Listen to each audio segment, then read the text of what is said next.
As you can probably guess by the title, this is something we're going to talk about. I've been wanting to talk about actually for a while.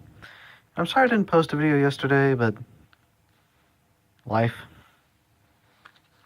Anyway, so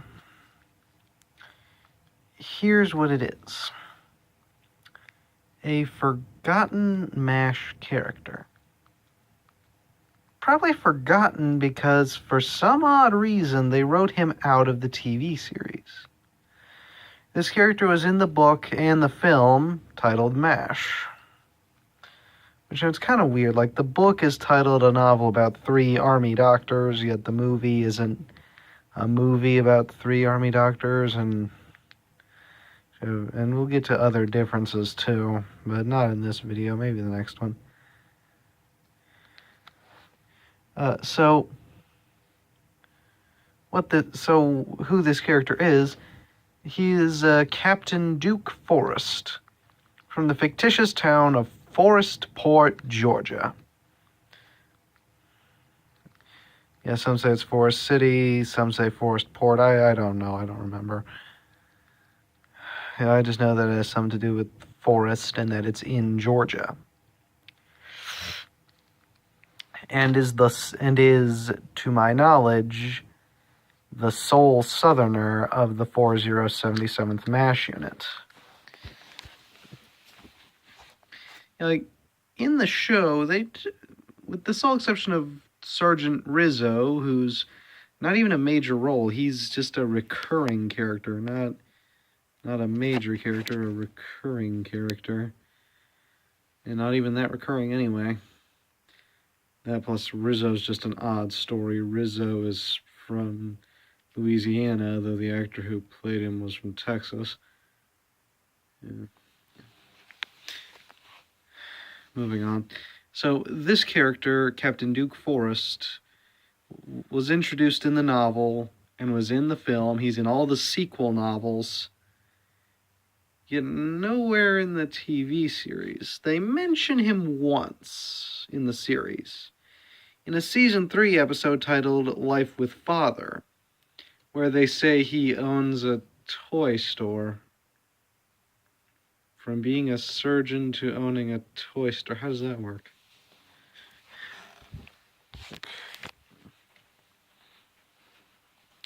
Anyway. So, of course, and that's what the book is about. It's about 3 Army doctors. All 3 at the rank of captain.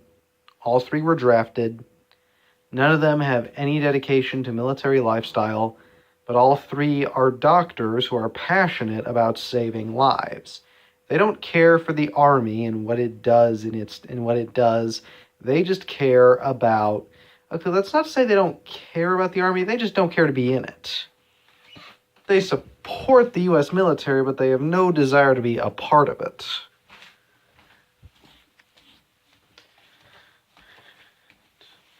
Which, anyways, and Duke is kind of essential in the book.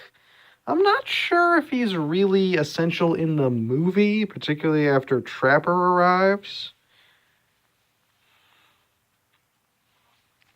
But he is quite essential in the book. And I, to this day, have no idea why they wrote him out of the series. Like, Duke has only one minor quality I can think of. That he's temporarily a little bit racist. Keep in mind, MASH takes place during the Korean War. And Duke is from Georgia. Which, I mean, not to offend any viewers I may have who are from Georgia or any other southern state, but I'm not going to ignore the South's past either. After all, the southern states, like the rest of the world, they have quite the past. That's not to say everyone in the South is like this. I know they're not. It's a stereotype that I don't like. I know plenty of people who are Southerners and are not racist. And I know many people who are not Southerners, but they are plenty racist.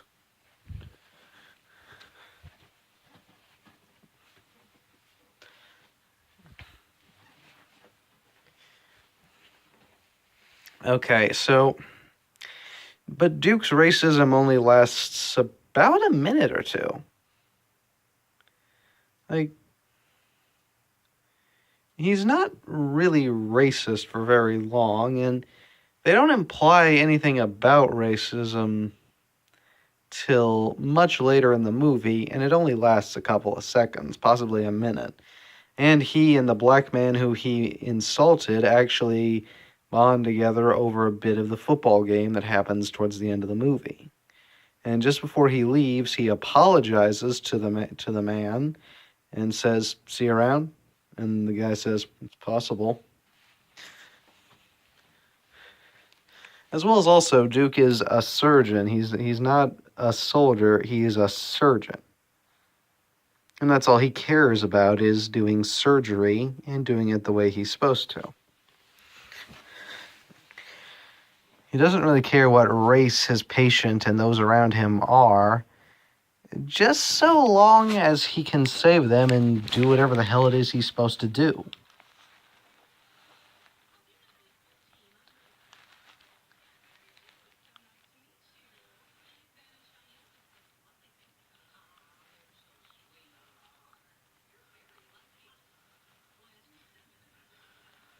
So, moving on.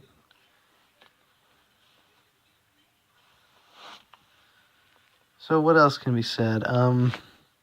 As for what I'm saying about as the time and where he's from, well,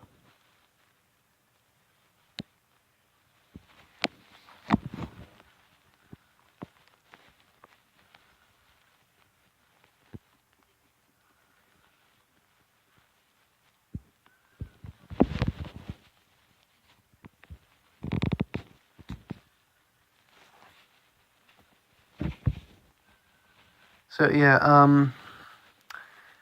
again, I don't mean to intend any viewers I may have who come from the South,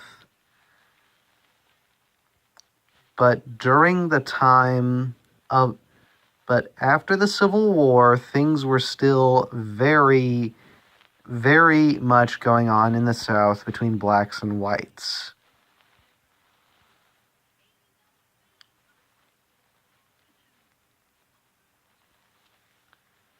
Yeah.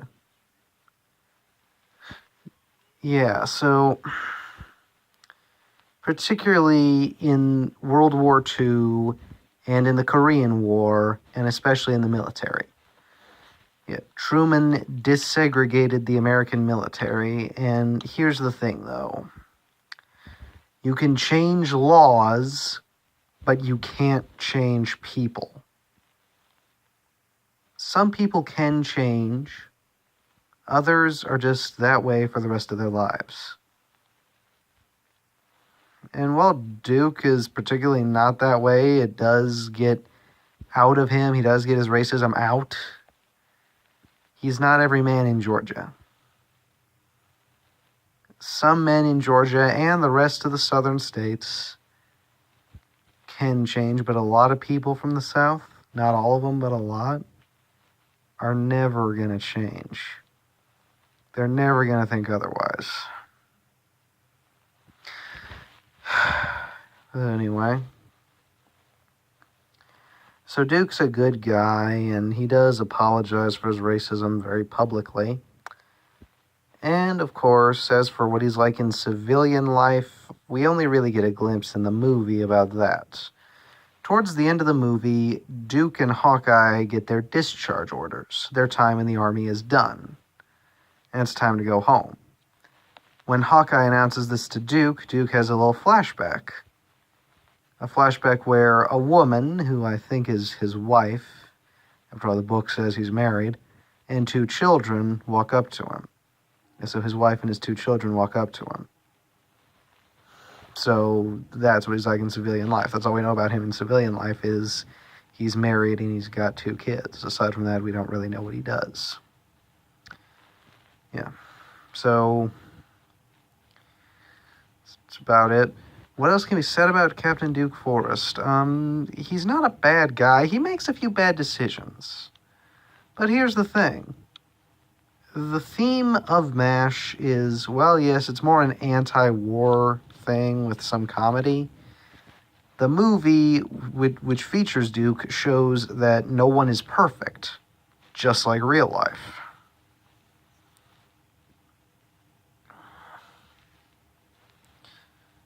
So, yeah. So, I really don't... And he's not a bad guy. He just makes a lot of bad decisions. And I really have no idea why they wrote him out of the series.